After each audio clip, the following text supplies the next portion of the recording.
Друзья, приветствуем вас на YouTube-канале Gagauz Media. Это проект «Единомышленники». Здесь мы ведем дискуссии по самым разным вопросам, обсуждаемым в нашем обществе. Мы думаем, что Молдова нуждается в единомышленниках, в людях, которые любят свою страну, которые интересуются тем, что происходит, желают знать, анализировать, чтобы лучше понимать, делают свои выводы и принимают верные решения. Мы уверены, что только верные решения граждан помогут Молдове справиться с вызовами, которые перед ней стоят. Ну и потом, мудрая мысль о том, что в общении человек ищет не истину вовсе, а единомышленников, нам кажется очень полезной. Итак, друзья, если вы тоже ищете единомышленников, то присоединяйтесь к нашему каналу, подписывайтесь на Gagauz Media, следите за нашими дискуссиями и, безусловно, больше узнавайте, чтобы больше понимать, что происходит, потому что свое мнение в этой студии говорят разные эксперты из разных областей. Итак, мы готовы начать. Мы все хотим достойных условий жизни. Мы все хотим качественной медицины. Мы все хотим хорошие дороги и коммуникации. Мы все хотим высокие зарплаты и пенсии. Мы все хотим, чтобы работали законы. Мы все хотим лучшего для Молдовы, и это нас объединяет. Значит, мы единомышленники. Здравствуйте, друзья! Единомышленники в эфире. Сегодня у нас в студии Вячеслав Рябчинский. Вячеслав Рябчинский. С апреля 2024 года генеральный директор Агентства межэтнических отношений Молдовы, доктор социологических наук, национальный эксперт в области социологии и культурологии, преподаватель Академии музыки, театра и изобразительных искусств. С 2019 по 2023 годы член административного совета Национального центра кинематографии. С 2004 года директор Центра культурных политик. С 1993 по 1997 годы директор театра Лучаферл. С 1997 по 2001 годы директор театра Eugen Ionesco. В 1985 году окончил Кишиневский политехнический институт.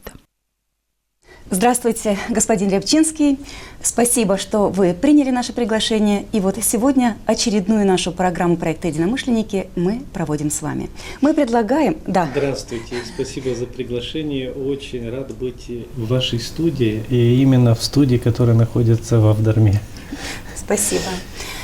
Мы сегодня предлагаем вам и нам все вместе поговорить на следующую тему – защита прав и законных интересов национальных меньшинств в Молдове и практика ЕС в этой области. Да, но прежде чем мы начнем наш разговор, господин Рябчинский, я хотела бы для наших зрителей, уважаемые зрители, если вы в поисках единомышленников, то вам, конечно, к нам сюда, в нашу студию, потому что здесь мы сегодня будем вести дискуссию с очень интересным, на мой взгляд, человеком, у которого мы в биографии очень коротко представили. У господина Рябчинского огромный послужной список, и самое интересное, что вы узнаете, чем сегодня полезна будет эта дискуссия. Мы будем сегодня говорить об этнических меньшинствах, и не только. Мы погрузимся сегодня и в проблемы, и вопросы, не проблемы, может быть, но вопросы и кинематографии, и театра, и искусства, потому что господин Рябчинский, эксперт в этой области, имеет огромный опыт работы в менеджменте, культурологии, правильно говорю, да, театров. Да.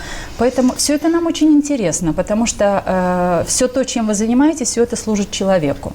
А человеку всегда интересно, о чем говорят люди, которые изучают вообще социологию, искусство человека. Да. Ну, давайте начнем. Начать мы предлагаем вот со следующего вопроса. Согласно переписи населения, которая была проведена в 2014 году, мы не основываемся на новую информацию, потому что еще не имеем результаты новой переписи населения. Но вот согласно переписи 2014 года в нашей стране проживает 6,45% украинцы. Ну, про отдельную нацию я не говорю, но вот украинцы это 6. Это вторая по численности этническая группа. Да, 6,45%, гагаузов почти 5%, русские это 3,98%, болгары 1,85%, ромы 0,33% и 0,5% это представители других национальностей. Да. Вот на ваш взгляд, за вот эти 33 года, когда Молдова является независимой, произошел ли процесс интеграции этих народов в наше молдавское сообщество? Давайте для начала я скажу нашим зрителям, что такое агентство межэтнических отношений. Это государственное учреждение, которое находится в непосредственном подчинении премьер-министра и в разработке и проведении политик работает вместе с Министерством образования и науки. То, что мы находимся непосредственно под управлением премьер-министра, говорит о важности и о того интереса, который государство уделяет именно межэтническим отношениям. Я пришел в агентство в этом году, был назначен в мае, именно после того, как 3 года занимался в исследовательской группе, и мы занимались проблемами социальной сплоченности в Республике Молдова. Естественно, в эти вопросы в этом контексте нашли и вопросы, связанные с межнациональными отношениями в Республике Молдова. К тому, что вы сказали, я бы хотел добавить, тоже интересная статистика, да? Молдаване составляют 82% населения Республики Молдова. Что произошло между 90-м годом и 2014 годом, на цифры, которые мы ссылаемся? В 90-е годы на молдаване составляли 65%. 15% украинцы, свыше 10, там, 12% русские. То есть процентный состав населения Республики Молдова изменился очень сильно. К сожалению, подходы в решении вот именно межнациональных отношений остались те, которые были в 90-е годы. Стереотипы, которыми мы руководствуемся, подходами в решении проблем тех же 90-х годов, когда мы должны менять и стать более реалистичными с тем, что происходит, потому что в Молдове сегодня проживают представители около 150 национальностей. 150 национальностей. Для меня эта цифра новая. Да. Но в небольшом количестве, наверное. Поэтому... Да, представители, я сказал, представитель 150 национальностей. При агентстве мы аккредитуем этнокультурные организации, те, которые хотят работать с агентством, кто проводит какую-то деятельность в своих этнических группах. Простите, уточню, извините, перебила. А для чего нужно регистрироваться? Есть какая-то возможность помочь этим организациям? Да, они получают непосредственную помощь от государства в своей работе. Ну, для этого, что значит зарегистрировать? Представить документ, что это общественная организация, что она занимается проблемами этнических групп. Это не слишком тяжелая бюрократическая процедура. Финансирование получают эти? Получали и получают и финансирование, и поддержку в своей деятельности. Ну, мы можем позже говорить, какая это поддержка, да. Но последние организации, которые зарегистрировались у нас, последняя это организация нигерийцев Республики, общественная организация нигерийцы Республики Молдова, а предпоследняя индейцы. Да. То есть Молдова уже становится домом для представителей многих национальностей. Простите, это хорошо или плохо? Я думаю, что это тенденция общемировая. Да. То есть если раньше, когда мы ушли от Советского Союза, 5 основных национальностей, которые формировали народ Республики Молдова, сегодня он очень разнообразный. Да, и почему я говорю, что нужны другие подходы, когда мы говорим с решением проблем, которые есть. У нас постоянные консультации с координационным советом этих организаций. И последнее заседание, которое было впервые, когда заговорили на английском. Обычно мы проводим заседания на русском, но уже организации, которые не говорят на русском. Не понимают. Да, и они... То есть это процессы, которые происходят в обществе, и мы должны учитывать все, что происходит, для того, чтобы правильно организовать все политики. И когда я говорил о том, что пришел и снова с видением того, как нужно менять именно акцент. Если раньше государство больше уделяло внимание именно сохранению традиций, помощи в сохранении культуры этнических групп, то мы бы хотели рядом с этим уже направить акцент и на диалог. Да, потому что нету вот этого диалога между национальными группами, проживающими в Республике Молдова. А это уже имеет свои и негативные последствия. А какие именно? То, что мы видим по-разному в развитии Республики Молдова. Да, если мы говорим вот о европейской интеграции, процент молдаван, которые поддерживают европейскую интеграцию, он больше, чем процент среди этнических групп. А здесь уже почему эта проблема возникла, это и вот то, что мы говорили, отсутствие диалога, потому что если мы говорим о Гагаузии, да, все праздники, мероприятия культурные, которые проводились в Гагаузии, ну, Гагауза, там еще украинцы из Феррампонтьевки, я не знаю, из Тараклея.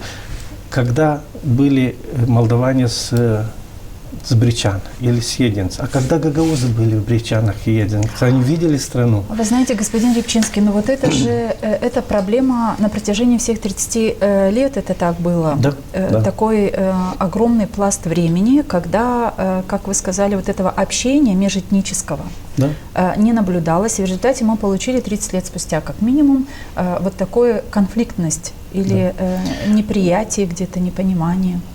Да, потому что мы начали говорить о статистике, давайте я приведу еще некоторые данные социологических исследований. Да. Были проведены в 2022 году исследования SCORE, это международная группа социологов, которая работает во многих странах. Вот.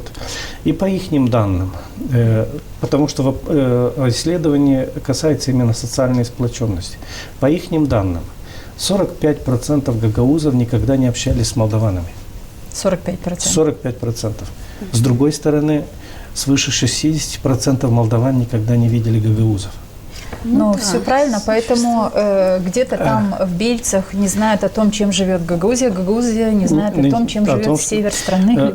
У нас был проект в 2022 году, вот именно по социальной сплоченности, и мы включили в этот проект Гайдара, Марамоновка, это Дроківський район, украинцы, Штефан Воде на юге, Волонтир, и в Бричанах Баласинешти, села.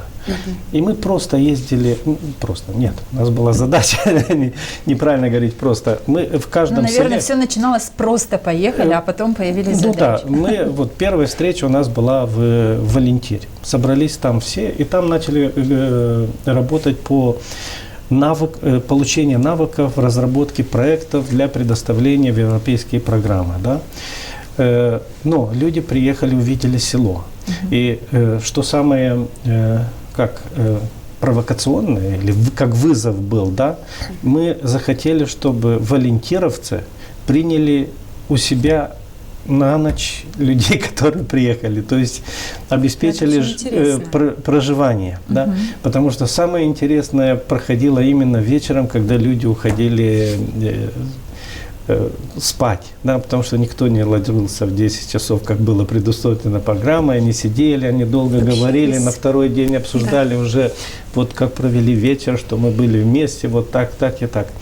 И для волонтера это был вызов.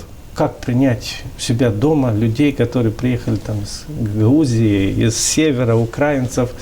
Но потом, когда мы поехали уже... А как же общее гостеприимство такое? Нет, так наше национальное молдавское гагаузское? Мы поставили задачу, да, волонтер обеспечил это, да.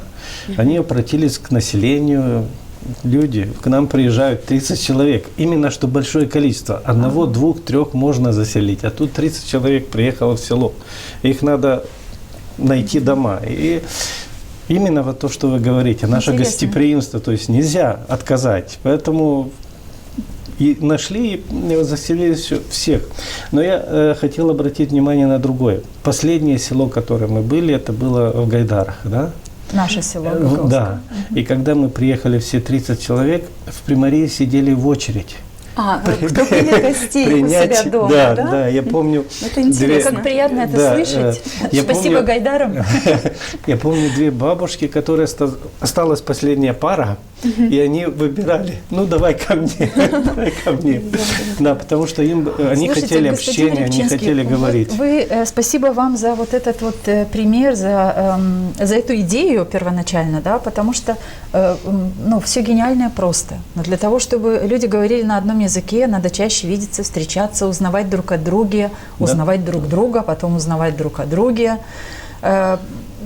Почему это не делалось и неужто это очень сложно? Вот эти программы, программа, о которой вы говорите, сплочение общества, а что в основе лежит, в основе тех действий, которые предполагает Молдова сделать, чтобы все-таки это сплочение состоялось? Вот в это исследование, которое я говорил вскоре, да, она представляет и люди, которые открыты к общению и чтобы работать вместе. Да?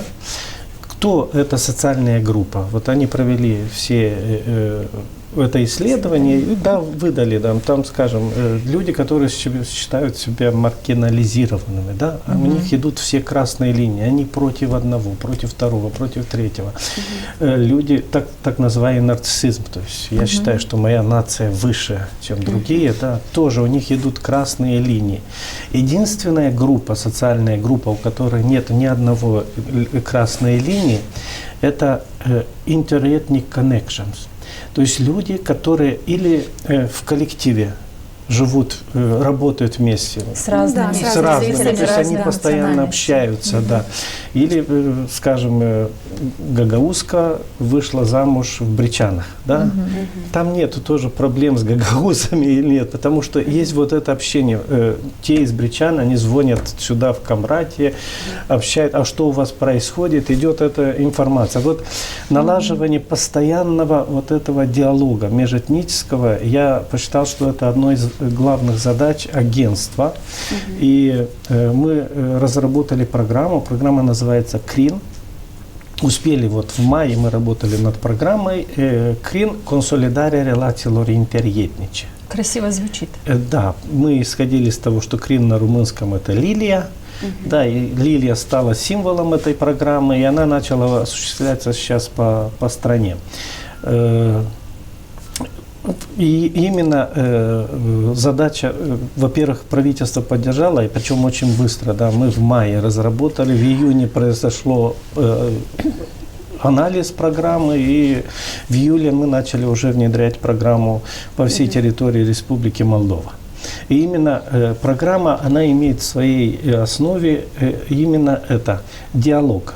Да, то есть, да, мы поддерживаем культурный диалог, то есть поездки творческих коллективов разных этнических групп, но мы поддерживаем диалог между сообществами. Да? Хотят украинцы приехать в Гагаузию или в какое-то гагаузское село поехать в Дрокию, разные идеи могут быть.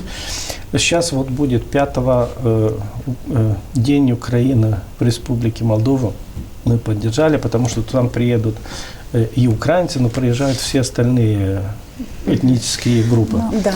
И еще просто с этой программой еще это продвижение румынского языка. Вот в понедельник детский театр был в Кангазе и в Кангаз, рядом село. Тоже забыл. Тоже на букву да, но Кирсово, Кангаз.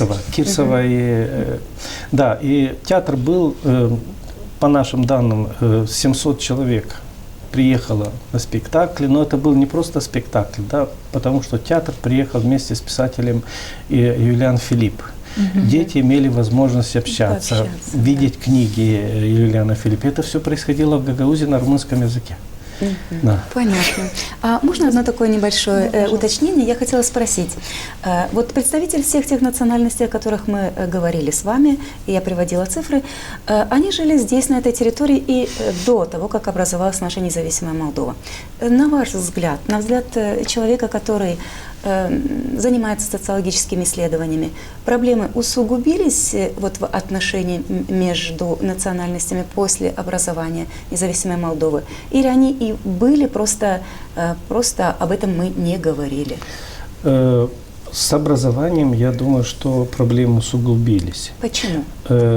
Потому что это был шок тогда, когда образовалась Республика Молдова. Это не был эволюционный процесс, который бы подготовил общество к новым вызовам, которые будут. Это был шок, это были 90-е годы, когда у людей не было денег, когда надо было поменять вообще свое мировоззрение, то, что было создавалось десятилетиями, то, что мы учили, и вдруг все это оказалось не так, как мы себе представляли. Поэтому и в области межнациональных отношений происходило те же самые, возникали новые вызовы, решение которых не всегда оказывалось правильным. И подходы в решении тоже. Вот сейчас мы уже имеем опыт, мы имеем... То есть тогда были пробы, потому что да, а тогда не же, было готовых вот я говорил рецептов, про как нацизм, да, когда вот получили независимость, и многие этносы почувствовали, ну, мы важные, мы должны вот так здесь, мы должны навязывать кому-то что-то. И это создало большие проблемы, и именно в начале развития Республики Молдова. Но если сравнивать 90-е годы с положением 2024 года, я думаю, что мы сделали хорошо.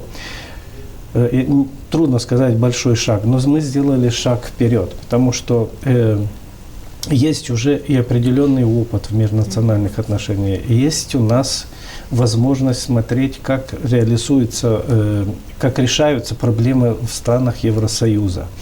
Республика Молдова... Нужно перенять опыт. Перенять опыт, да. То есть не надо болезненно относиться ко всем новым решениям, которые принимает определенная часть общества. Надо понять, и надо говорить, и надо узнавать больше, почему. То есть диалог. Да, вы опять приводите к мысли, что нужен диалог. Республика Молдова в 2002 году подписала рамочную конвенцию нацменьшинств, европейскую, да, по защите национальных меньшинств. Да, да. И вот с тех пор она находится под мониторингом Евросоюза. Каждые 4 года приезжает комиссия экспертов, встречается с представителями нацменьшинств, говорит о том, что не устраивает, какие проблемы есть. И выдает Республике Молдова определенные рекомендации. Да, вот последнее, это 5-е уже. Хотела спросить, а что в тех рекомендациях было? После каждого вот этого визита идет отчет и рекомендации. Каждый визит, он имеет свои рекомендации. А помните какие-то рекомендации по Гагаузии? Давайте я вам скажу. Последнее, да. Последнее, это 5-й мониторинг, это было в 2023 году, и отчет был подготовлен вот в начале 2024 мы уже имели этот отчет, он был на английском. Сейчас мы, вернее, не то, что сейчас, вот за это время мы постарались сделать его подготовить для того, чтобы представить обществу Республики Молдова. То есть он был переведен на румынский язык первым, потом мы поговорили с комиссией, чтобы перевели на русском. Мы говорили о том, чтобы перевели на гагаузском, но, к сожалению, в Евросоюзе, то есть бюро, трудно найти переводчика именно на гагаузском, поэтому у нас Я думаю, что потом трудно будет находить людей, которые будут читать на гагаузском языке. Но было бы правильно, если у нас, потому что мы вначале говорили румынский, русский, украинский, болгарский, гагаузский. Очень правильно, задумано. Да, но болгарский можно сделать, но это страна Евросоюза, вот с гагаузским возникла вот такая проблема, которая связана с переводом. Вам нужен человек, который будет переводить. Ну, это в Гагаузии много людей, потому что это все идет за деньги Евросоюза. У меня такой вопрос.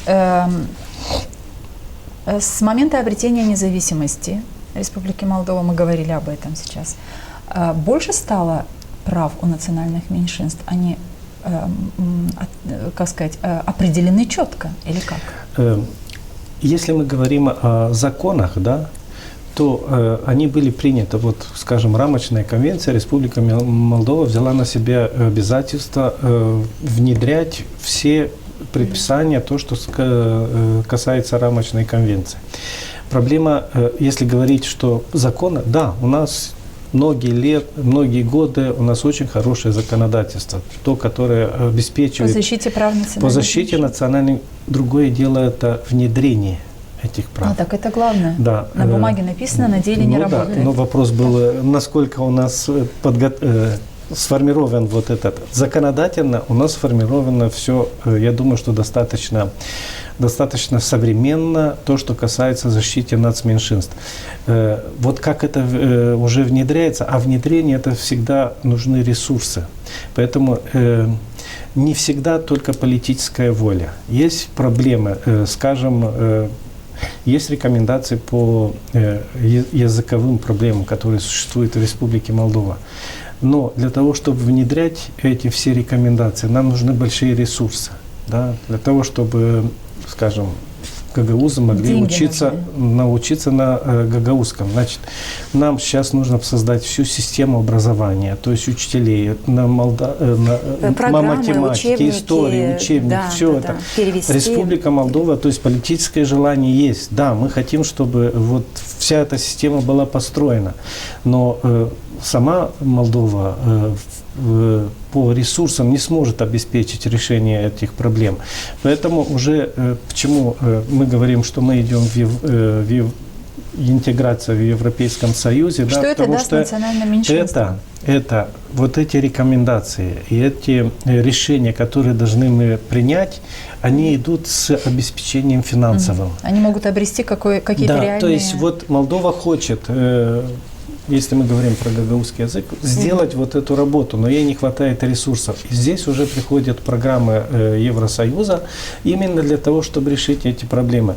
То есть, вы знаете, у нас было заседание вот в июле Координационного совета организации, с которой мы постоянно консультируемся. И, скажем, у нас как бы создалась такой центр движения между организациями, потому что была предложена декларация о поддержке евроинтеграции национальными этническими меньшинствами. Да. И инициаторами этой декларации выступили украинцы, гагаузы, болгары и белорусы Республики Молдова. Да, инициаторы. Но они были поддержаны еще свыше 30 с чем-то организаций, которые были, вот подписали эту декларацию. Мы при обсуждении, когда шел разговор о подписании, мы говорили, да, а что мы хотим, какую систему, какую модель мы хотим построить в области межнациональных отношений в Республике Молдова. Что может предлагать международный опыт? И лучшая модель, как Европейского Союза, нету. Да?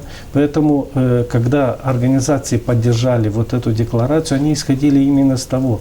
Вот есть эта рамочная конвенция, которая предусматривает. Да, ее трудно внедрить, но у нас есть вектор, куда мы идем. Да? Понятно, мы строим вот эту систему. Эта система предусматривает и обеспечение языка, и языков сохранение традиций, культуры. И даже вот такое простое предложение, которое будет в пятом отчете Евросоюза. Русские попросили, чтобы они считают, что должно быть имя и отчество и фамилия, да, по молдавскому закону АСП, так, когда выдаются документы, там пишутся имя и фамилия. И вот русские попросили, чтобы отчество было имя и отчество, да, и Евросоюз в этом отчете как бы написал, уже рекомендовал, да, Республика Молдова должна решить эту проблему. Да, то есть есть определенный механизм, как решаются вот проблемы межэтнических отношений. Вы знаете, я еще хотела бы задать вот какой вопрос. Вы говорите о консолидации межэтнической. А есть необходимость внутриэтнической консолидации? Вы социолог, и мне кажется, что у вас есть ответ на этот вопрос. Вот если мы хотим решить какие-то вопросы, то движение должно быть в обе стороны. Да? То есть нельзя требовать только от государства, да, решите мою проблему. Если нет движения вот от сообщества, то эти проблемы, сколько там государство не будет разрабатывать политики, документы, проблема останется, потому что нет движения от группы, от сообщества. От да. людей. Это должно быть движение в обе стороны. То есть, да, мы хотим от государства, чтобы были решены эти проблемы. Государство в конечном итоге, это система, да? Она принимает определенные планы, назначает ответственных, ставит какие-то даты, когда она должно быть выполнено. Да? То есть система работает. А вот то, что происходит в сообществе, это немножко не системно. Да? То есть сообщество меняется. Но вы говорите сейчас о сообществе, где межэтническое. Нет, ну, одной этнической группы. Одной этнической группы. Вот. Да. Это меня интересовало. Вот поэтому я говорю, что если в этой группе нет понятия, давайте возьмем нет конкретно. понимания, куда двигаться. Гагаузов взять для примера. Гагаузов. Да. Тем более, что имеем автономию и можем здесь системно работать, как вы вот внутри гагаузского общества таки есть вот эта разделенность, разобщенность. Да? Послушаешь молдавских политиков, внутри Молдовы есть разобщенность межэтническая. Определенный градус, или, скажем, определенный уровень. Я бы не сказал так, что вот все, у нас проблем. Нет, у нас очень хорошо. Республика Молдова одна из самых хорошо использованных, наверное, толерантных в межнациональных отношениях. А я очень соглашусь с вашим словом. Мне кажется, что да, толерантности у народа, проживающего здесь, много. Вот есть, когда социологи делают опрос, да, кого бы не хотели, чтобы был рядом с вами. Кого бы не хотели? Не хотели, да. Вот вы не хотите, чтобы рядом был такой национальности X, Y. И уровень ответа в Республике Молдова только 10% говорят о том, что я бы не хотел, чтобы имел рядом вот этого, это. А 90%, чтобы был хороший человек. Ему нету какой национальности, да. И эти данные, это не то, что, скажем так, это во многих странах, если сравнить вот с вопросами. То есть не то, что вот эти 10%, это критическая масса в любом обществе. И она существует везде, и в европейских странах, и в других. То есть это подтверждает достаточно здоровый взгляд нашего общества на то, что жить можно в согласии со всеми. Да. Главное, чтобы мы все были людьми. Да, но это показывает то, о чем вы говорите. Во всех населенных пунктах Молдовы проживают представители самых разных национальностей. Если говорить даже об Авдарме, в которой мы живем. Да. Но люди очень толерантны друг к другу. Получается, что и ваши вот эти исследования говорят о том же.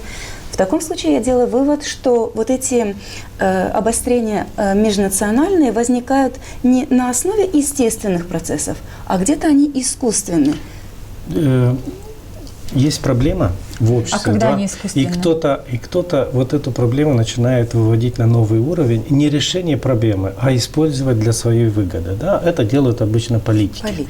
Да, потому что вот людям некомфортно то, что они, не знаю, в Кишиневе должны говорить на румынском языке. Ну вот, допустим, очень часто гагаузы жалуются на то, что в учреждениях медицины и еще каких-то там, где оказывают какие-то услуги, с них требуют общаться на румынском языке. Гагаузы языка не знают чаще всего. И вот это рассматривают как ущемление прав этнических меньшинств. Да. Как нужно решить эту проблему? Есть политики, которые предлагают, что вот, там, не знаю, разорвать все отношения, выводить это на конфликтную ситуацию и так далее. А есть те, которые, это труднее, но которые предлагают путь, а давайте будем изучать язык. Да? Потому что именно незнание языка – это самая большая проблема в том, что касается, вот, когда человек чувствует себя дискриминированным. Да? И я бы не сказал, что это такое сплошное, что там врачи не хотят. Потому что, да, есть это, Ну, чаще всего о такой дискриминации говорят политики, и чаще всего они об этом говорят перед выборами. Я говорю, что кто-то берет вот эти проблемы, которые у одного человека, может быть, я поехал в Кишинев, и вот со мной не хотели говорить на русском, да. На языке, я лично с такими случаями не сталкивалась, если говорить о личном. Но я не хочу, чтобы это мы исключили полностью. Это есть. Да, есть люди, которые, особенно это среди медицинского персонала, потому что медицинский персонал, вот политех, там, госуниверситет, они имели русские группы, а в медицинском большинство, вот те, которые сейчас работали, они обучались именно на румынском языке. И это не только в 90-х годах уже, это было То есть они не потому, что советское время. Не хотят, а они не знают языка. То есть для них это обычно. Для нас, вот для меня, как и бывшего инженера, где техника вся, мы проходили на русском, да, то есть это для меня не проблемно говорить. Для тех, которые обучались на молдавском тогда, когда они уже 30 лет в структуре работы, для них иногда это действительно возникает проблема. И здесь вот то, что не делало государство, потому что я говорю, инструмент самый главный для решения этой проблемы – это язык. Знание румынского языка. Долгое время, в 90-е годы, мы говорили о подходах, да, что вот нужно русский язык, и он станет как бы языком межэтнического отношения. Но сейчас выросло поколение, особенно среди румыноязычных, которые с трудом говорят на русском. Им легче как вы сказали, 82%. Да, и они говорят, им легче говорить на английском. Поэтому как бы идти и заставлять их говорить на русском, это будет тоже неправильно. Мы говорили, кто будет чувствовать себя дискриминированным в стране. То есть подход должен меняться. А единственный и самый простой, который не требует многих ресурсов, это румынский язык как язык межэтнического диалога в Республике Молдова. И, к сожалению, здесь не виноваты вот гагаузы, болгары. Здесь виновато государство Республики Молдова, которое на протяжении... Она в законах написала, да, что обеспечивает изучение румынского языка. Но что сделало государство для этого? А давайте представим себе, вот завершение этой части передачи, представим себе, что прямо с момента образования Молдовы, как независимого государства, у государства были бы деньги для введения в жизнь тех норм, законов, которые у нас есть. Какой была бы сегодня Молдова, как вы думаете? И ежели бы были бы деньги, я бы сказал, что, вы знаете, для того, чтобы решить проблему, ресурсов мало. Недостаточно. Да. То есть не только ресурсы нужны. Нужно политическое видение, куда ты ведешь. Вот есть проблема. То есть законы были бы, деньги были, а если еще и политическое видение было бы, какой была бы Молдова? Процветающей страной. Тогда давайте на этом... Но здесь главное вот именно политическое видение. Потому что когда человек знает, куда идет, уже ресурсы находятся. А у нас закон мы написали, а куда мы идем, не было понятно. То есть у нас кризис денег, кризис политической воли, кризис политического видения, но со всеми кризисами тоже нужно как-то справляться. Мы, наверное, переходим к цитате, которая нас ожидает. Я только хочу сказать нашим зрителям, которые следят за нашей дискуссией, подписывайтесь на канал Gagos Media. Если вам нравятся эти дискуссии в нашей студии, то, конечно же, поделитесь своими друзьями. Мы есть абсолютно во всех социальных сетях. Не переключайтесь, оставайтесь с нами. Мы продолжаем. У нас есть цитата, которую мы предлагаем сейчас посмотреть и вам, и нашему гостю-эксперту, и попросим ваших комментариев. Да. Сейчас, к сожалению, наших людей делят на партийные взгляды, на геополитику, у нас делят уже на вероисповедание, уже делят по языку, потому что у нас русскоязычные граждане Республики Молдова, они ущемляются права гагаузы, которые разговаривают на своем родном языке гагаузском, разговаривают на русском языке. У нас гимназии, лицеи, у нас единственный университет, Камрадский государственный университет, преподает на русском языке, и наши права ущемляются. Согласны ли вы с этим мнением? Я вообще-то... Наш университет работает на русском языке, и наши права ущемляются. То есть в самой формулировке вот этой декларации разные подходы, да. Университет работает на русском, но права ущемляются. Значит, это чисто политическая декларация, которая нужна определенной группе людей, потому что люди, которые... вот что нужно нам? Я не говорю только про Гагаузию, по Молдову вообще. Критическое мышление. Давайте к тому, что декларируют наши политики, относиться реально, да? Потому что если тебе обещают... А как это реально? Вот слышат, что глава автономии говорит, что нас ущемляют. Говорит с высоких трибун каких-то там федеральных каналов. Это все доступно сегодня через интернет и транслируется. Как людям в это не поверить? Вопрос. Вот гагаузы, они чувствуют себя ущемленными? Но мысль вбивается. Мысль вбивается, да. Но мы должны работать, когда я говорил, что надо работать с сообществом, да, чувствуют гагаузы только потому, что гагаузский не изучается так, как надо было. Есть элита народа, которая вот эту информацию может обработать, может подходить к ней критически. Как говорит элита. Есть и другая элита или только это есть? Мы очень верим в то, что есть и другая элита. Давайте так, я знаю других гагаузов. Да, я не хочу, может быть, потому что я буду говорить, и у них начнутся проблемы, но я общаюсь с гагаузами с 2007 года, я приезжаю сюда, в селах, я знаю многих примаров, я знаю многих советников. Нет у вас, гагаузов, вот этого, вот этой поддержки. Вы хотите сказать, что это на основе, что это политика? Это политика, но... Но если серьезно, и если заговорить... Если вот что создалась эта элита, да, это проблема региона, это проблема Кишинева, то, что я говорил, что на протяжении 30 лет ничего не делалось для того, чтобы заниматься проблемами, которые есть в регионе. У меня создалось впечатление, вот создали автономию, да? Ну, давайте вы там себе ругаетесь, да? Нас в Кишиневе не беспокойте. Да? Вот такое чувство у меня создалось. Потому что я приезжал сюда, вот говорил, что с 2007-го постоянно, каждый год приезжаю куда-то, мы работаем с людьми.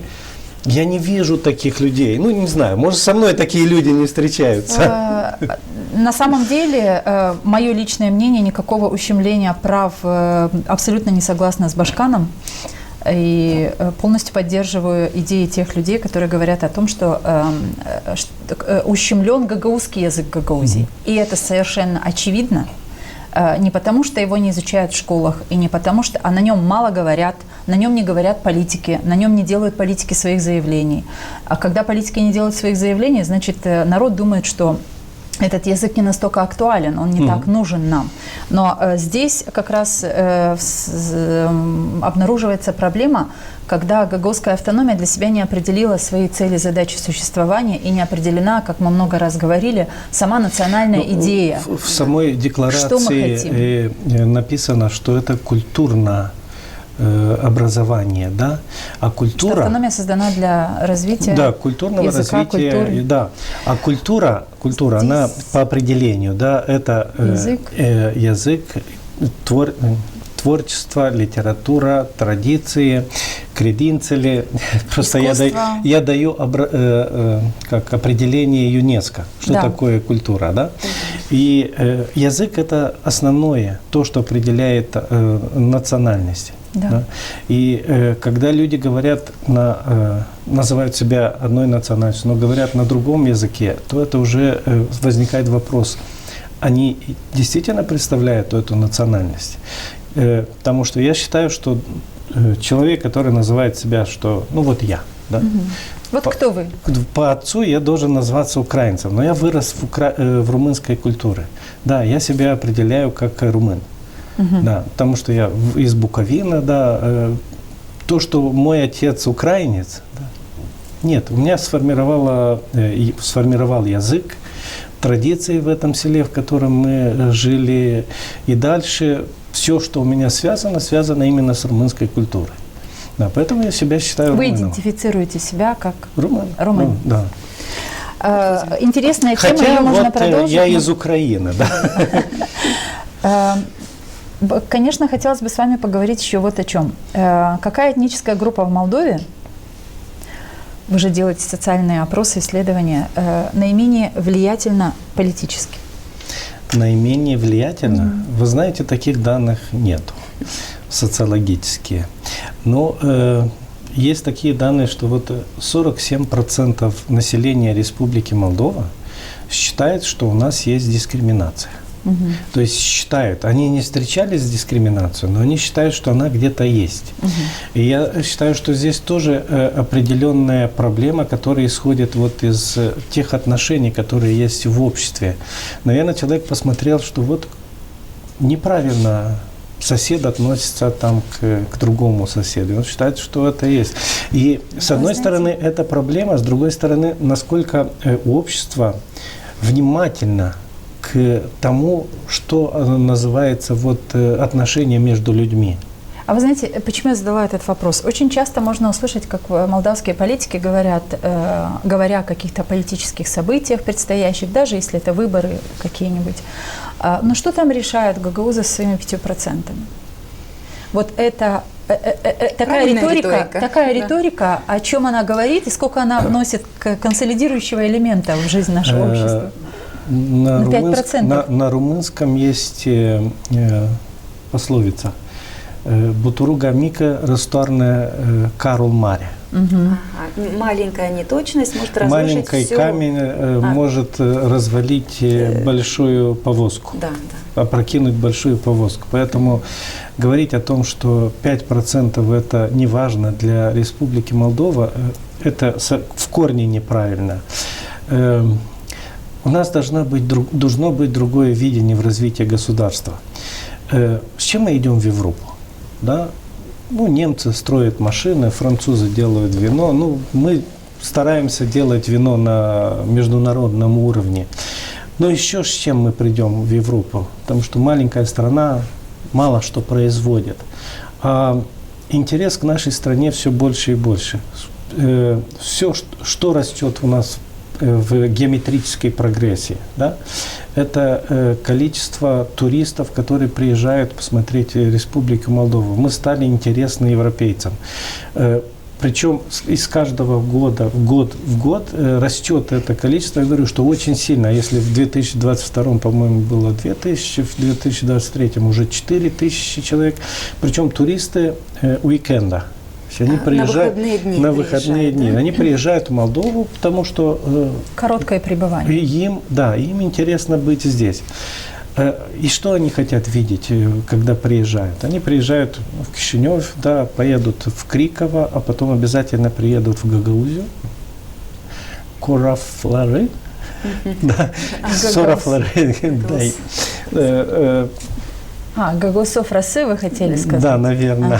В Кангазе. Ну, корафлары тоже имеют слово очень красивое. Да, то есть, да, они приезжают сюда, потому что надо познакомиться с культурой, да, и есть эта возможность. Вот сейчас вспомнил, у нас были испанцы в июле, и вот в августе появилась статья в одной из центральных газет Испании. Молдова – уникальное место в Европе, уникальное, когда я говорю, с чем мы придем в Европу, где встречаются народы трех ветвей, origin, да? Славянская, латинская, турецкая, да, где вы сможете увидеть разнообразную культуру, попробовать разнообразные яства, блюда, встречаться с разными людьми и увидеть, насколько они дружелюбны друг к другу. Это сказали испанцы про нас. И я считаю, что вот именно вот такое видение, такую Молдову мы сейчас должны привести в Европу. Разнообразную, интересную, многокрасочную. Что для этого должно сделаться с нашими селами? Потому что они такие, какие есть. Они не привлекательны сегодня для туристов. А когда вы говорите, что с чем мы пойдем в Европу, мы должны пойти с каким-то таким видением, привлекательным очень, да, имидж создать в Молдове. Это имидж на уровне национальном, да, то, что наше разнообразие должна стать национальной идеей и поддержка вот этого разнообразия. Когда мы запустили эту программу «Крим», мы приехали, первое мероприятие было в Камрате. да, и Дом Нупримар увидел вот это разнообразие костюмов, когда там приехали и болгары, украинцы, поляки, евреи, ромы. И это все заполнило центральную площадь Камрата. Он был настолько, не то что ошарашен, но ему так это понравилось. Он говорит, мы это будем делать каждый год. Мы хотим видеть это каждый год. Да. И вот люди, когда видят вот эту красоту нашу в разнообразии, они... Не, ну понятно, что это притягательно очень. Когда люди говорят на своем родном языке, когда они собираются вместе, чтобы на одном общем языке поговорить, да. Когда они хотят перенять какие-то традиции и знать о них как минимум, это, конечно, объединяет. И когда вы говорите о программе сплоченности этнических групп, то понятно, что такие мероприятия сыграют очень важную роль. Но вы сказали о том, что Молдова может идти в Европу с каким-то таким видением некого такого туристического капитала, который может быть привлекателен для... И этот туристический капитал построен именно многонациональность нашей республики. Но я не ответил на вопрос, а что должны сделать наши села? Да, потому что люди, которые сейчас слушают из наших населенных пунктов, они точно думают о том, что мне это даст. Мы уже установили, что то, что не хватает нашим примариям, это ресурсы. И всегда финансовые ресурсы. Давайте нам деньги, мы знаем, что делать. Не только примариям, всем не хватает. Но иногда есть вопросы в человеческих ресурсах, если согласитесь. Да, чаще всего, может быть, даже. Именно вот это я хотел сказать, что проблема не в финансах. Деньги сейчас есть. Деньги и были раньше, но именно сейчас, когда начался европейский путь, у нас открылось очень много европейских программ. Но это только начали программы открываться. Сейчас, когда мы уже ведем переговоры, мы устанавливаем определенные проблемы, которые надо решать в Республике Молдова. И Европа выделяет деньги на решение этих проблем. Да. То есть у нас, я не считаю, что отсутствие денег – это проблема. Деньги есть.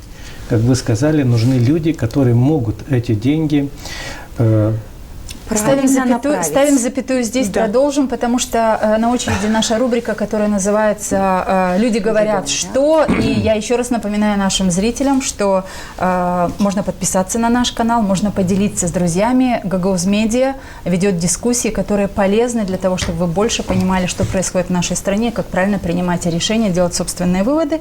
Наша рубрика «Люди говорят, что?».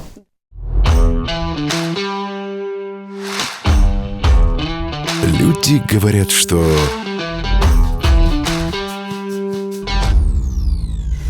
И мы предлагаем вам прокомментировать первое мнение. Люди говорят, что ЕС, вступление Молдовы в ЕС, приведет к потере всех связей с Россией. Так ли это?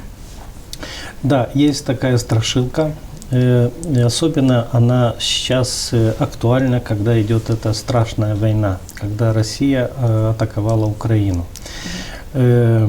И именно как те связи, которые были с Россией, они во многом были разорваны. Но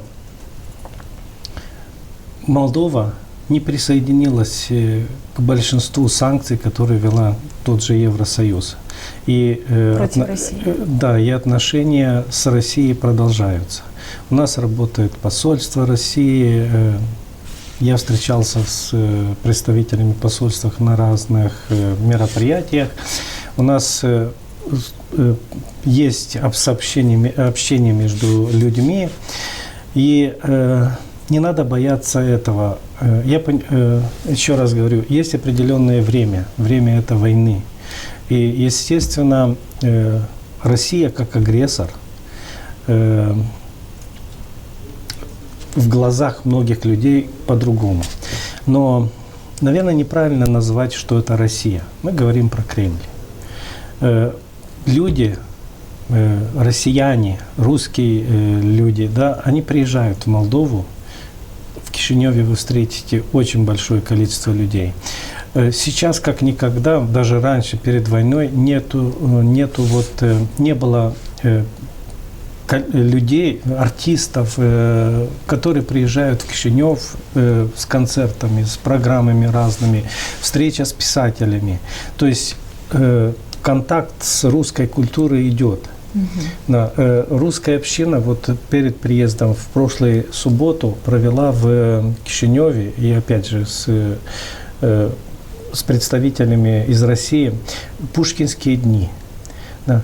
То есть нам нужно сохранить, насколько это возможно,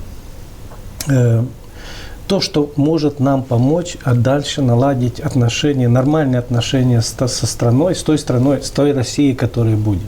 А можно здесь уточнить, вот, допустим, страны, которые вступили последними в Европейский Союз, Румыния, Болгария, у них прекратились абсолютно, нет никаких отношений с Россией. Вот чтобы это было примером, какой это еще пример? раз хочу акцентировать внимание. Начало войны. Война изменила очень многие отношения. Это понятно. То, что было до войны, каждая страна старалась наладить как можно лучше отношения, потому что это большой игрок региональный. И не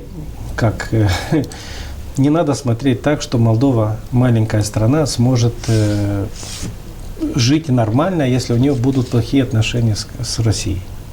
Следующий вопрос. Присоединение к ЕС может привести к исчезновению гагаузов как народа? Наоборот.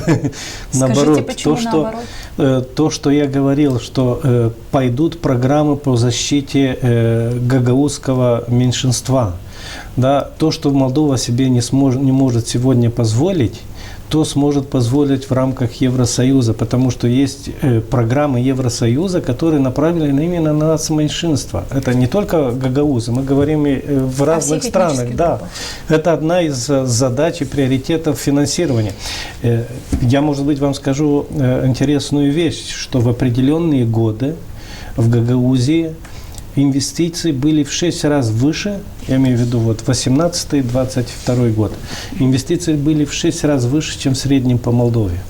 Потому что сюда приехала Румыния, сюда приехали программы Евросоюза, сюда приехали программы Турции, которых не было в той части Молдовы. Да. Да. Мы это знаем. Да.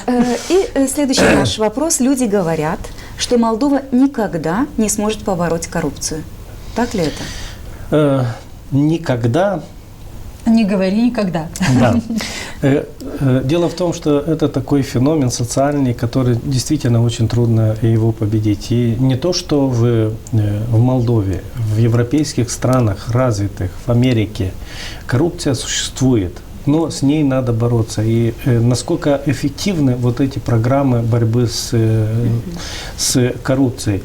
Но здесь не надо опираться только на то, что мы примем жесткие законы, да, будем, я не знаю, введем расстрел, как в Китае за коррупцию. Да.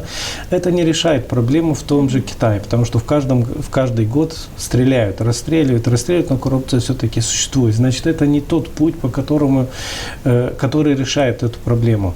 Это с одной стороны, это должно быть законодательство, которое должно регулировать и бороться с этим феноменом. С другой стороны, должно общество. Да, в нашем обществе. Надо меняться. Но мы говорим вот сейчас непосредственно по молдавское общество. Может ли побороть коррупцию общество, в котором ценностью является он украл, но он делится со мной? Может это общество создать чистую систему? Нет. Если все думают, ну не все, но большинство этого общества думает так. Или то, что принято в наше общество, вот он хорошо крутится. Да? То есть это можно хорошо принять. Показать. Да, то есть он хорошо крутится. Вот он дом построил. Откуда у него это все? Ну, меня не интересует. Ну, молодец. Вот это общество не может победить коррупцию. И здесь уже, если мы говорим о ценностях. А ценности – это культура. Да? И роль культуры в том, чтобы развивать общество. Ну и следующий вопрос нашей рубрики. Сейчас не время для проведения референдума. Речь о референдуме 20 октября. Так ли?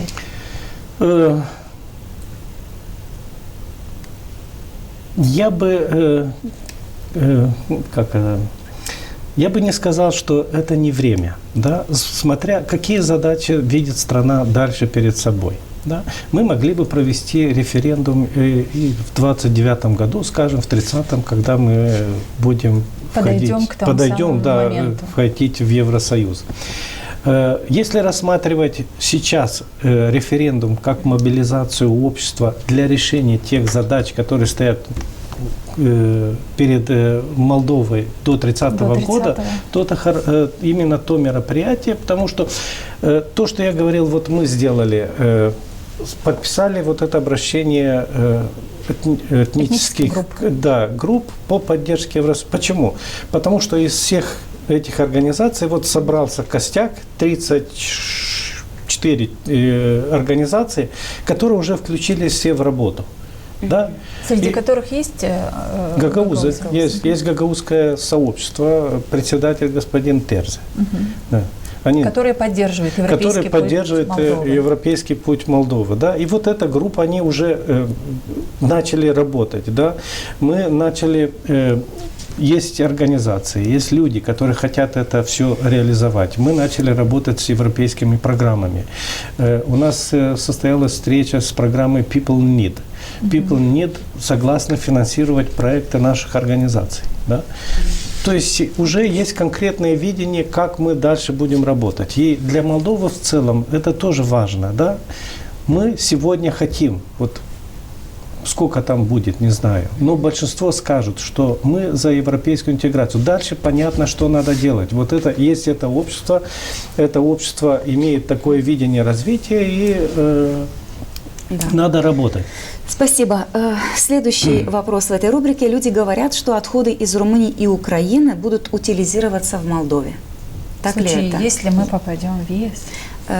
Ну, даже нет, уже, мол, есть. Да? Но мы то, что слышим, то, о чем говорят в обществе. Я хочу понять, что это означает, потому что Швеция собирает со всего Евросоюза у себя весь мусор. Перерабатывает. Потому что перерабатывает это большая энергию и продает дальше энергию обратно в те страны, откуда собирает мусор. Да. Поэтому что значит собирать мусор? Когда у нас будет вот эти все технологии, и вот если будут эти заводы, и это нам будет давать прибыль, да, то мы будем собирать из Украины, но хотя бы вряд ли, потому что Украина возьмет себе эти все предприятия. Ну, Елена Федоровна сказала, Румыния уже строит эти предприятия, поэтому, наверное, нам придется конкурировать с этими предприятиями. Господин Трудно будет нам это сделать. Вдруг люди думали о тех отходах, которые, как когда-то во времена Брежнева, как говорят у меня в селе, были вывезены, отходы, пестициды были вывезены и находятся эти могильники по сегодняшний день. И это очень заразно для здоровья всех тех людей, которые проживают в той местности. Давайте уничтожение этих могильников с помощью кого производится сейчас. То есть сейчас именно Евросоюз уничтожает вот эти все могильники и все эти. Да. Так зачем начинать заново? То есть сейчас надо вложить деньги, чтобы их уничтожать, а потом опять открыть. Ну вот так, да. И следующий наш вопрос, вопрос нашей рубрики. Люди говорят, что у Молдовы нет потенциала стать сильной страной. Так ли это? Что значит стать сильной страной в современном мире? Да, я говорил о том, надо иметь сильную экономику.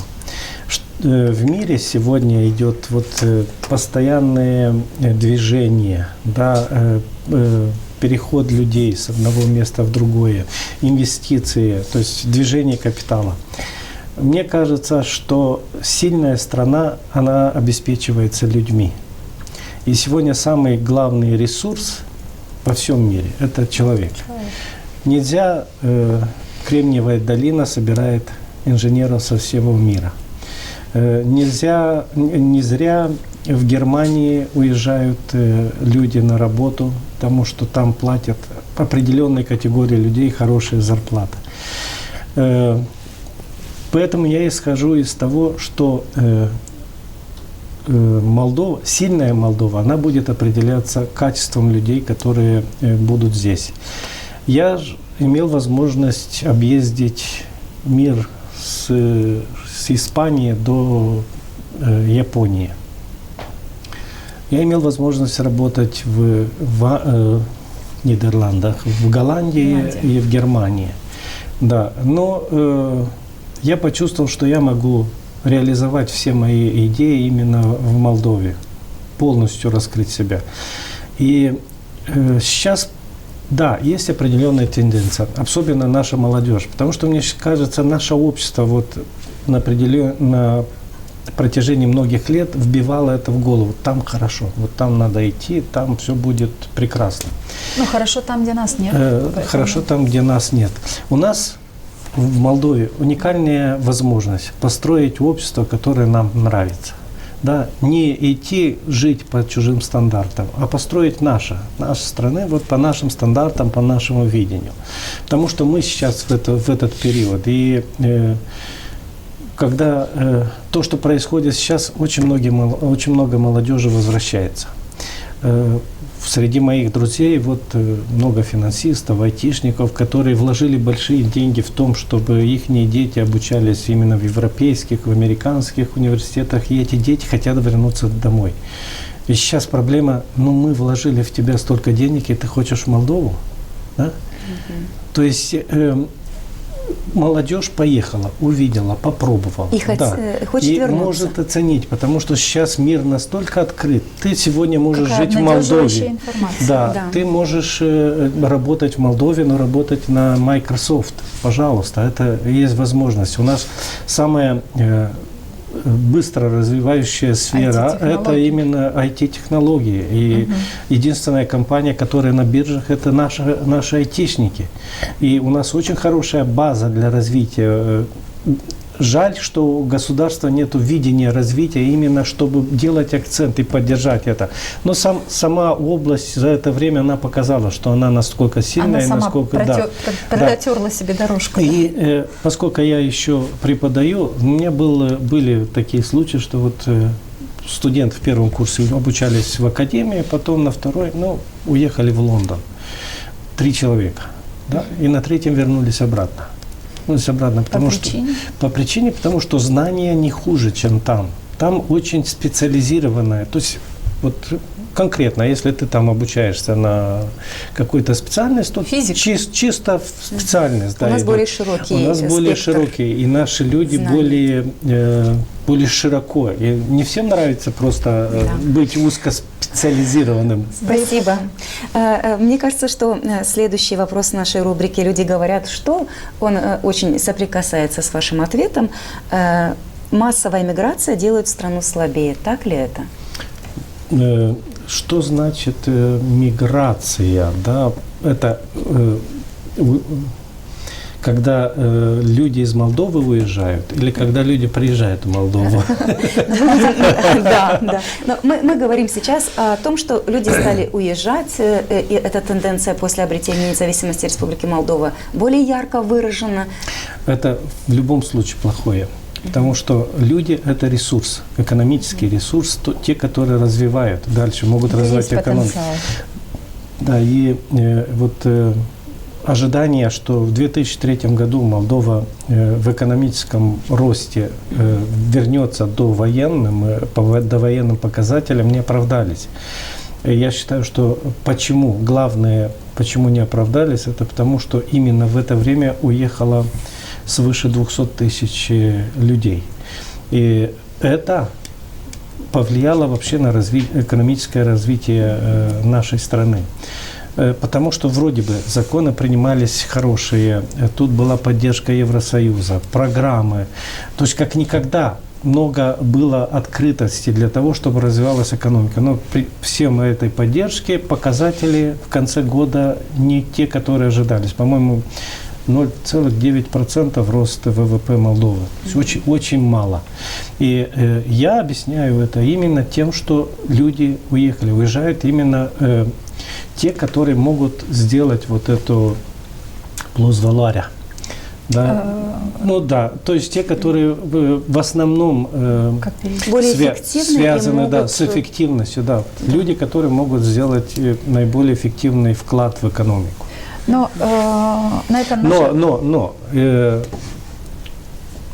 святое место пусто не бывает. Святое место пусто не бывает, да? Пусто не бывает. И поэтому так построена экономика. Когда откуда-то уезжают ресурсы, то туда приезжают. И когда я вам говорил, что Республика Молдова меняется очень сильно в последние годы, это надо исходить и из этого. Потому что приезжают люди, которые работают в Республике Молдова. Вот интересно получается, сидит у нас социолог в нашей студии и говорит, но Республика Молдова меняется очень интенсивно. Люди сидят по ту сторону экрана и говорят, так плохо жить в Молдове, то не так, это не так, тарифы высокие, политики ничего не решают, законы не работают, правосудие оторви да выкинь. Как это стыкуется? Вы правильно сказали. Хорошо там, где нас нет. Да?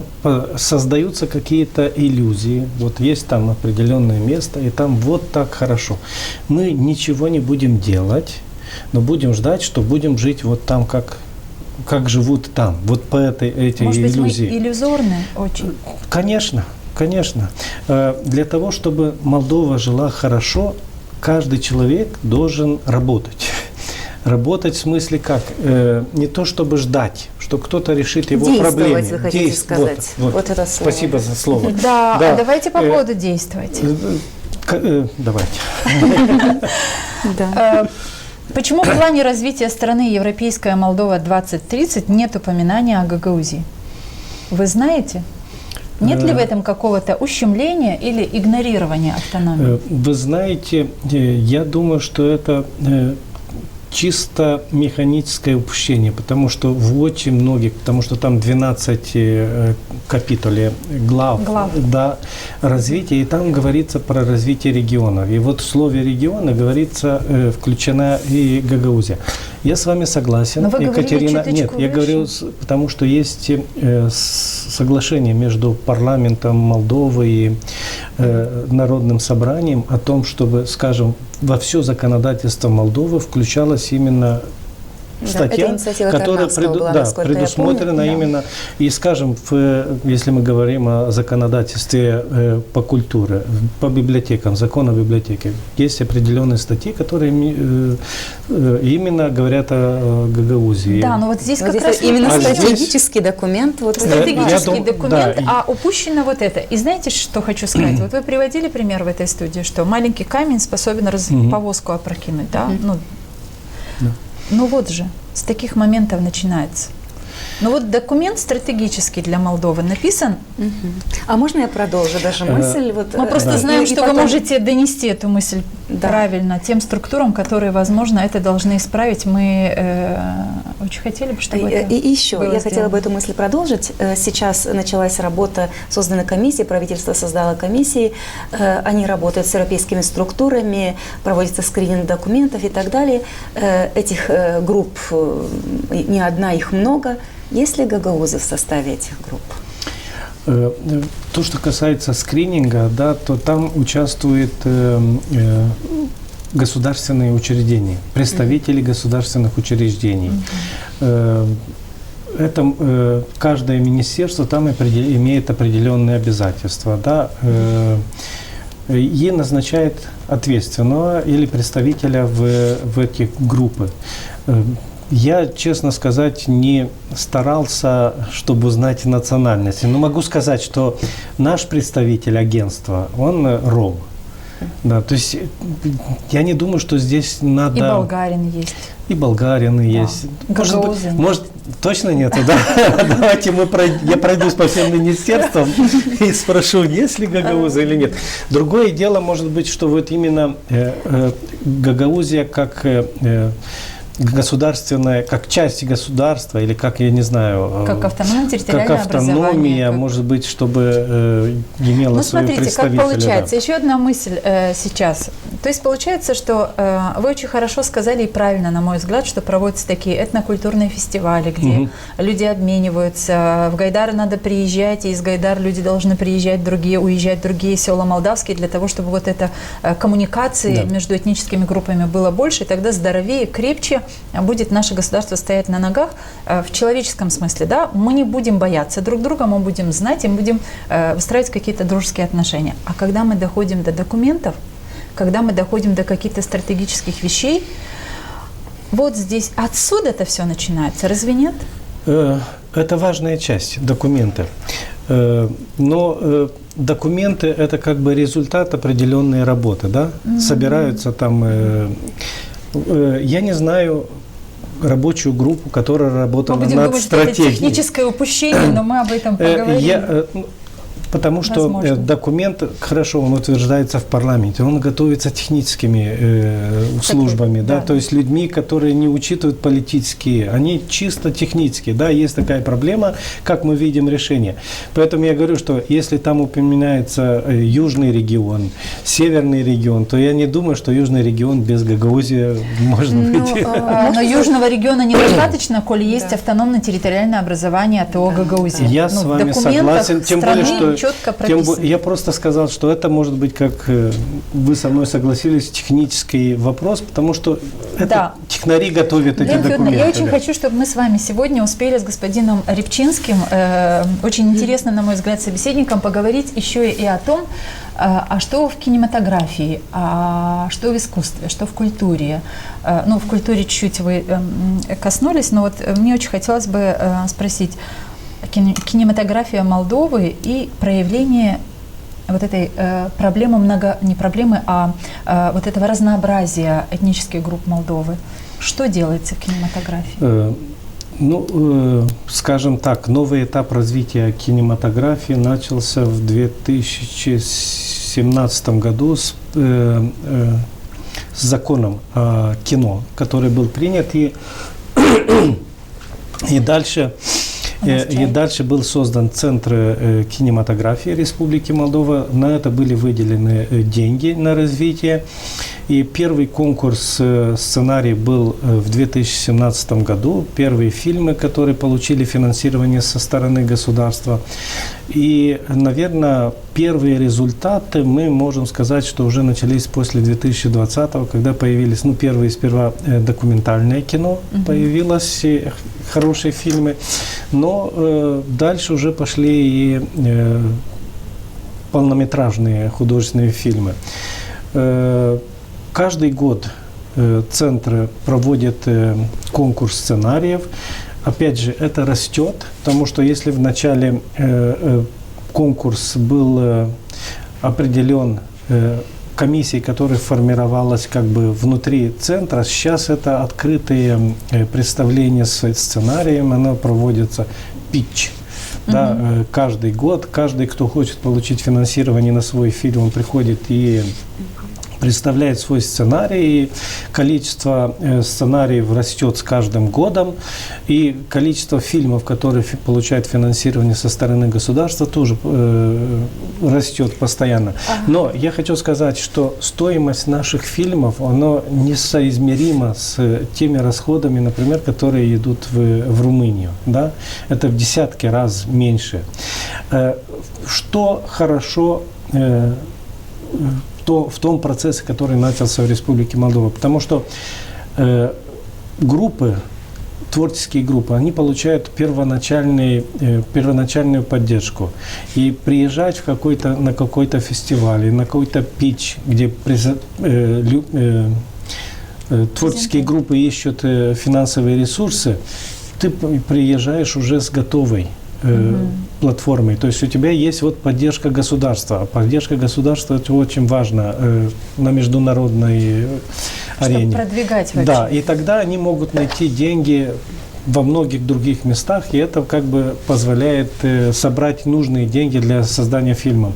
И 23-й год, по-моему, для нас был очень таким продуктивным, потому что было, по-моему, 4 художественных фильма полнометражных, которые вышли на экранах. Они были представлены в Молдове, они участвовали в международных фестивалях.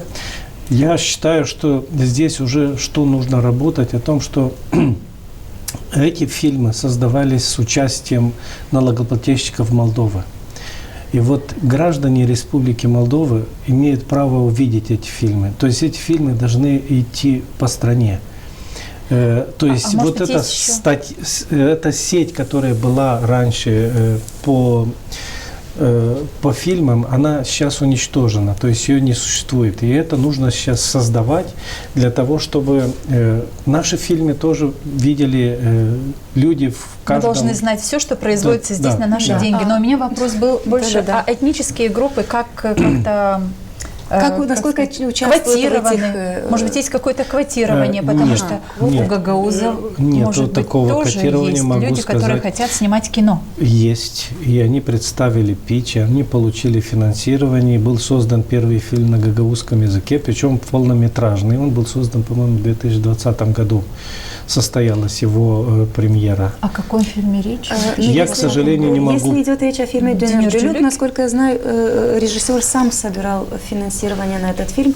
Интересно, о каком фильме говорите вы? То есть... Да, я, к сожалению, не могу сказать про название тут фильма, интересно. но я участвовал в обсуждении, когда было вот именно письмо от режиссера именно по поддержке фильма. И я голосовал за Выделение финансов. выделение. Нам теперь осталось найти где-то фильм, который Да, о каком создан фильме на идет бюджетные речь? деньги налогоплательщиков Республики Молдова, и гагаузы не знают о том, что кто-то... Ну, а сам фильм, вот этот, который Если вы это не называете, Демир он Джулюк, был да. показан в... Он был показан в кинотеатрах «Автономии». Но это частное дело человека, который начинал это дело сам, производил съемки, он искал Давайте мы финансирование. после Это Иван Патраман, мы можем После озвучить его съемок мы имя. позвоним Да. в центр. Мы узнаем, и обязательно нашим зрителям вы тоже сообщим. сообщите.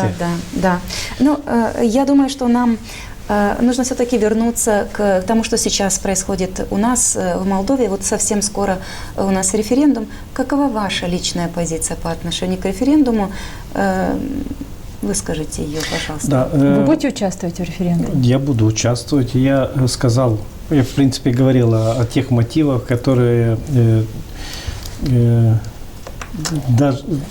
которые я имею для того, чтобы поддержать референдум и сказать «да». А почему важно участвовать? Важно участвовать, потому что мы должны привыкать к тому, что с нами советуются, с нашим сообществом. Да? Если говорить по Швейцарии, то там каждый месяц проводятся референдум, плебисциты, и люди участвуют в принятии решений. Сейчас есть, как из развития технологий дошло до того, что это уже не становится настолько тяжелым процессом. И люди должны участвовать в принятии решений. И референдум – это вот как бы механизм, когда человек может сказать, я за или против, или я поддерживаю такое движение, или не поддерживаю. То, что проводится референдум, однозначно это хорошо, потому что это возможность людям определить. Да, общество определяет, как оно видит дальнейшее развитие. Сказать «да» или «нет» человек должен исходить из своих интересов. Да, и я вижу «да». Почему? Потому что я видел жизнь в Евросоюзе, я увидел жизнь в других странах, и мне импонирует модель жизни Евросоюза. Это не значит, что мы внедрим здесь все точно так же модель. Я почему сказал, у нас есть уникальная возможность построить нашу модель жизни такой, как мы ее видим. А для того, чтобы построить именно эту модель, чтобы она учитывала интересы людей, они должны высказать, что они хотят. И участие очень важно. Сказать «да», значит, ты согласен с моделью жизни, которая есть в Евросоюзе, да, и мы начинаем работать вот именно над такой моделью жизни. Хотите ли вы сказать, что вас ничего не пугает в ЕС? Те примеры, которые вы знаете. Мы знаем, что пугает гагаузов. Единственное, что меня пугает от молдавского общества, это то, что люди привыкли смотреть как на Евросоюз как решение всех проблем. Да? Когда мы вступим туда, люди столкнутся с конкретными проблемами, которые есть в любом обществе. Надо продолжать работать. И тогда для них, о, боже мой, я ожидал, что меня тут встретят калачами и с погаром вина, а тут заставляют работать и так же, как работал раньше. Да? Вот ожидание и реальность, чтобы этого не... Да. Вы знаете, да, у вас пожалуйста, пожалуйста. Я смотрю на часы и понимаю, что нам нужно завершаться, и не прощу себе. Я имею какое-то отношение к театральному искусству, знаю, что вы возглавляли 2 театра, и к менеджменту театральному имеете самое прямое отношение, и полагаю, что вы следите за театральным искусством в Гагаузии. Что можете сказать? Есть ли у вас какие-то свои видения о том, как театральное искусство у гагаузов развивается? Мне кажется, был сделан важный шаг с того времени, когда был создан театр, да, это 97-й год. Да. То, что команда, которая создавала, как выросла сейчас, что производит сейчас Гагаузский театр, это большой шаг вперед. Если говорить с точки зрения менеджмента, да, я считаю, что Гагаузский театр должен проявить свою уникальность именно в том, что он гагаузский. Да? Когда мы говорим о том, что развитие наших населенных пунктов или развитие организаций, да, один из принципов – это чем ты отличаешься от других. Да? Поэтому театр в Гагаузии, он должен быть другим от театров в Тирасполе и театров в Кишиневе. В этом будет его привлекательность. В чем он должен быть другим? А я сказал, в гагаузскости. Мне кажется, это самое простое, что может быть. Да, он может быть в поиске, там, не знаю, каких-то других видений, развития, но само место, само народность дает как бы свою особенность в развитии. И этот театр должен представлять именно вот то, что мы называем частью Гагаузии. И, наверное, мы должны предложить вам прокомментировать еще одну цитату. Она принадлежит политическому аналитику Анатолу Царану, который говорит о том, что гагаузы, как и, впрочем, и другие национальные меньшинства, которые проживают в Молдове, и дальше продолжат колебаться в вопросе интеграции в молдавское общество до тех пор, пока этническое большинство не станет носителем ясной культурной ценности, к которой стоит присоединиться.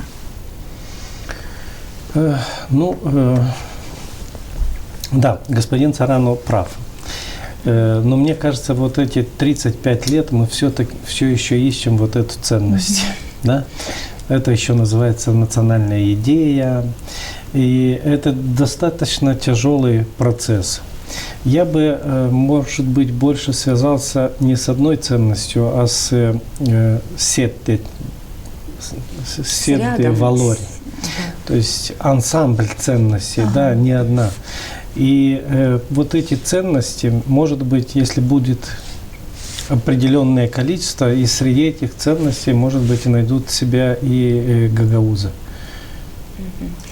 Но судя по тому, что вы сказали, вы увидели самую главную ценность в том, что здесь, на территории Молдовы, проживают люди разных национальностей, они имеют свою культуру, если они ее продвигают, если умеют ее презентовать друг другу, если умеют радоваться тому, что они обладают вот такой индивидуальностью, это и есть... Это наше видение развития, но мы к этому должны идти. Да? Да, поэтому я говорю, что... мы должны идти вместе, но пока что мы не можем сказать, что вот мы схватились за руки все, и мы идем вот к этому видению. Для этого нужно работать. И не только гагаузам, но и молдаванам, и всем остальным, для того, чтобы, если мы хотим вот такое видение в будущем, давайте построить ее вместе. Какой очень красивый призыв, да? Вы знаете, но вам принадлежит формирование видения. Здорово. То есть мы единомышленники. Да. Этим завершим передачу. Вы знаете, меня не покидала все эти 1,5 часа, сколько мы тут дискутировали, господин Рыбчинский, меня не покидала мысль, вот просто личный, возможно, сейчас такой вот вопрос о личном, что называется. Физик, инженер с нами сидит в студии. И все, что вы делаете, все, чем вы занимаетесь в жизни, это социология, это театр, культура, это этнические отношения, диалоги, дипломатия, я бы сказала. Почему так? Потому что жизнь изменилась. Здорово! Давайте менять нашу жизнь вместе. Спасибо, господин Рыбчинский, за то, что вы сегодня с нами были в нашей студии. Нашим зрителям мы говорим, что сегодня господин Рябчинский был в студии вместе с нами. Очень такой добрый, позитивный и однозначные такие предложения. Да, давайте работать для того, чтобы в стране всем нам жилось лучше. Ну а от себя мы, Елена Карамит и Екатерина Жекова, хотим добавить, что каждый раз мы ждем вас в субботу в 19:00 на Gagos Media. Подписывайтесь на наш канал, если вы еще не подписались. Порекомендуйте его вашим друзьям. Единомышленников в Молдове должно быть больше, чтобы мы вместе понимали, как и куда нам вести нашу страну. Оставайтесь с нами. Мы все хотим достойных условий жизни. Мы все хотим качественной медицины. Мы все хотим хорошие дороги и коммуникации. Мы все хотим высокие зарплаты и пенсии. Мы все хотим, чтобы работали законы. Мы все хотим лучшего для Молдовы, и это нас объединяет. Значит, мы единомышленники.